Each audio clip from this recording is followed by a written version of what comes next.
اس نے بہت ہوشیاری سے حویلی کے وفادار گارڈ شیرا کو اشاروں میں کچھ ہدایات دینا شروع کر دی تھی۔ اس نے شیرا کو خبردار کر دیا تھا کہ پچھلے دروازے کی سیکیورٹی بڑھا دی جائے اور حویلی کے کچھ لوگوں پر نظر رکھی جائے۔ شیرا محمل کے قائدانہ صلاحیتوں اور اس کی ذہانت سے بہت متاثر تھا۔ جیسے محمل کی ہدایات کے مطابق حویلی کی حفاظت کو مزید سخت کر دیا تھا۔ حالانکہ شمشیر اس بات سے بے خبر تھا۔ حالات بظاہر تو معمول پر آ رہے تھے، لیکن ایک عجیب سی خاموشی تھی جو کسی بہت بڑے طوفان کا پیش خیمہ ہوتی ہے۔ دشمنوں کی سازشیں اب اپنے عروج پر پہنچ چکی تھیں۔ محمل کا چچا شمشیر کے پرانے حریف ایک ہو چکے تھے اور انہوں نے حویلی پر حملہ کرنے کی پوری تیاری کر لی تھی۔ وہ جانتے تھے کہ شمشیر اکیلا ایک بہت بڑی طاقت ہے، اسی لیے انہوں نے رات کی تاریکی اور حویلی کے غداروں کو سہارا لینے کا فیصلہ کیا تھا۔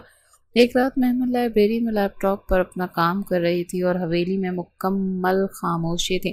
اچانک اس کا دل بے چینی سے دھڑکنے لگا اور اسے ایک عجیب سی گھبراہٹ محسوس ہو رہی تھی۔ اسے لیپ ٹاپ بند کیا اور لائبریری سے باہر آ گئی۔ راہداری میں کوئی گارڈ موجود نہیں تھا اور یہ بات بہت غیر معمولی تھی۔ محمل کے قدم تیزی سے گارڈن کی طرف بڑھنے لگے۔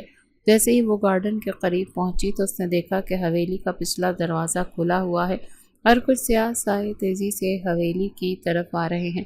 محمل کو صورتحال سمجھنے میں بالکل بھی دیر نہیں لگی تھی۔ دشمنوں نے حویلی پر دھاوا بول دیا تھا۔ اس نے فوراً پیچھے مڑ کر خطرے کی گھنٹی بجانے کی کوشش کی، لیکن اس سے پہلے دو حملہ آوروں نے اسے دیکھ لیا اور اس کی طرف دوڑے۔ محمل نے پوری طاقت سے شیرا کو آواز لگائی، شیرا، حویلی پر دشمن آئے ہیں، جلدی آ۔ محمل کی آواز رات کے سناٹے میں چیرتی ہوئی حویلی کے ہر کونے تک پہنچ گئی تھی۔ حملہ آوروں نے محمل کو گھیرنے کی کوشش کی، لیکن محمل اب وہ ڈری سہمی لڑکی نہیں تھی۔ اس نے قریب پڑے ایک بھاری لکڑی کے ٹکڑے کو اٹھایا اور ان کا ڈٹ کر مقابلہ کرنے لگی۔ چاروں طرف افراتفری مچ گئی۔ شیرا اور باقی محافظ بھی اپنے دفاعی اوزار کے لے کر باہر نکل آئے اور شدید تصادم شروع ہو گیا۔ حویلی کا ایک پرسکون ماحول ایک خطرناک میدان جنگ میں بدل چکا تھا۔ دشمنوں کا ہدف سیدھا محمل کے کمروں کی طرف تھا۔ محمل تنہا ان حملہ آوروں سے بچتی ہوئی اپنے حصے کی طرف بھاگی، کیونکہ وہ جانتی تھی کہ ان کا اصل مقصد اسے اور شمشیر کو نقصان پہنچانا ہے۔ وہ ایک ستون کے پیچھے چھپ گئی، لیکن دشمنوں کی تعداد بہت زیادہ تھی۔ ایک حملہ آور نے اسے دیکھ لیا اور اس کی طرف تیزی سے بڑھا۔ محمل نے اپنی آنکھیں بند کر لیں، اسے لگا کہ اب سب ختم ہو چکا ہے، لیکن پھر ایک لمحے میں سب کچھ بدل گیا۔ شمشیر کی گرجدار آواز گونجی اور حالات نے ایک انتہائی سنسنی خیز رخ اختیار کر لیا۔ طوفان اب ان کے سر پر کھڑا تھا اور اس کا اصل امتحان شروع ہو چکا تھا۔ محمل ایک بڑے ستون کے پیچھے چھپی کھڑی تھی اور اس کا دل خوف سے بری طرح سے دھڑک رہا تھا۔ حملہ آوروں کی تعداد بہت زیادہ تھی اور ان کا ہدف سیدھا محمل کے کمروں کی طرف تھا۔ ایک حملہ آور کی نظر محمل پر پڑ گئی تھی اور وہ تیزی سے اس کی طرف جا رہا تھا۔ محمل نے پیچھے ہٹنے کی کوشش کی، لیکن اس کے قدم منجمد ہو گئے تھے۔ اسے لگا کہ اب سب ختم ہو چکا اور وہ کبھی کل کا سورج نہیں دیکھ پائے گی۔ لیکن عین اس وقت شمشیر وہاں پہنچ گیا۔ اس نے اپنی جان کی پرواہ کیے بغیر حملہ آوروں کا سامنا کیا۔ وہ محمل کے سامنے ایک دیوار بن کر کھڑا ہو گیا۔ تم اس لڑکی کو ہاتھ بھی نہیں لگا سکتے۔ شمشیر کی گرجدار آواز گونجی جس میں شدید غصہ تھا۔ حملہ آور نے شمشیر پر سیدھا وار کیا۔ دشمنوں کا ایک شدید وار سیدھا شمشیر کے سینے پہ لگا۔ وہ زخم کھا کر گرنے لگا، لیکن اس نے محمل تک کسی کو پہنچنے نہیں دیا۔ اس کے گارڈز نے فوراً جوابی کارروائی کی اور حملہ آوروں کو پسپا کر دیا۔ شمشیر شدید زخمی حالت میں محمل کی آنکھوں کے سامنے بے ہوش ہو گیا۔ نہیں شمشیر، آنکھیں کھولو۔ محمل دیوانہ وار اس کے پاس بیٹھی، اس کا سر اپنی گود میں رکھ چکی تھی۔ اس کی آنکھوں میں ایک ایسی تڑپ تھی جس نے آس پاس کھڑے گارڈز کی آنکھوں کو بھی نم کر دیا۔ تمہیں کچھ نہیں ہوگا شمشیر، میری بات سنو۔ محمل نے روتے ہوئے شمشیر کے چہرے کو تھپتھپایا۔ گاڑی نکالو، جلدی کرو، باس کو اسپتال لے کر جانا ہے۔ شیرا نے اونچی آواز میں گارڈز کو حکم دیا اور تیزی سے آگے بڑھ کر شمشیر کو اٹھانے میں مدد کی۔ یہ بھی جی، آپ پیچھے ہٹیں، ہمیں باس کو اٹھانے دیں۔ شیرا کی آواز میں گھبراہٹ نمایاں تھی۔ میں بھی تمہارے ساتھ جاؤں گی شیرا، محمل نے انتہائی بضد لہجے میں کہا اور تیزی سے کھڑی ہو گئی۔ شمشیر کو فوری شہر کے سب سے بڑے اسپتال منتقل کر دیا گیا۔ اس کی حالت انتہائی تشویشناک تھی۔ ڈاکٹرز نے اسے فوری ایمرجنسی میں شفٹ کر دیا تھا اور کسی کو بھی اندر جانے کی اجازت نہیں دی تھی۔ محمل ایمرجنسی روم کے باہر فرش پر بیٹھی تھی اور اس کے کپڑے مٹی میں بھرے ہوئے تھے۔ اس کی آنکھوں سے آنسو رکنے کا نام نہیں لے رہے تھے۔ وہ شخص جس سے وہ ہمیشہ دور بھاگتی تھی، آج اسی شخص کی زندگی کے لیے وہ رب کے سامنے ہاتھ پھیلائے بیٹھی تھی۔ بی بی جی، آپ حوصلہ کریں، شیرا نے محمل کے پاس آ کر انتہائی دکھ بھرے لہجے میں کہا۔ باس بہت مضبوط انسان ہے، وہ ضرور ٹھیک ہو جائیں گے۔ یہ سب میری وجہ سے ہوا ہے شیرا۔ محمل نے روتے ہوئے اپنا ہاتھ سے چہرہ چھپا لیا۔ اگر وہ مجھے بچانے نہ آتے تو آج ان کی یہ حالت نہ ہوتی۔ انہوں نے مجھ جیسی ضدی لڑکی کے لیے اپنی جان خطرے میں ڈال دی۔ آپ خود کو قصوروار مت ٹھہرائیں بی بی جی، شیرا نے تسلی دیتے ہوئے انتہائی نرمی سے کہا۔ باس نے ہمیشہ آپ کی حفاظت کو اپنی جان سے زیادہ اہمیت دی ہے۔ ڈاکٹرز کچھ گھنٹوں میں ہی باہر آئے تو ان کے چہروں پر شدید تھکاوٹ تھی۔ انہوں نے بتایا کہ شمشیر کی حالت اب خطرے سے باہر نہیں ہے ابھی، اور اگلے 24 گھنٹے بہت اہم ہیں۔ محمل کو جب شمشیر کے کمرے میں جانے کی اجازت ملی تو وہ کانپتے قدموں کے ساتھ اندر داخل ہوئی۔ شمشیر بے حس و حرکت بیڈ پر لیٹا تھا اور اس کے ارد گرد بہت سی مشینیں لگی تھیں۔ محمل دن رات اس کے بستر کے پاس بیٹھی رہی، اس کی سلامتی کی دعائیں مانگتی اور اس کے ہاتھ کو تھامے روتی رہی۔ اسپتال کے ان مناظر میں محمل کو پہلی بار شدت سے یہ احساس ہوا کہ وہ شمشیر کے بغیر نہیں جی سکتی۔ اس کے دل میں موجود احترام اب ایک گہری اور سچی محبت کا روپ دھار چکا تھا۔ وہ صرف اس شخص کی زندگی چاہتی تھی۔ تم مجھے اس طرح سے تنہا چھوڑ کر کہیں نہیں جا سکتے شمشیر۔ محمل نے اس کا ٹھنڈا ہاتھ اپنے گالوں سے لگایا اور سسکیوں کے درمیان بات کی۔ تم نے مجھ سے وعدہ لیا تھا کہ میں کبھی ہار نہیں مانوں گی۔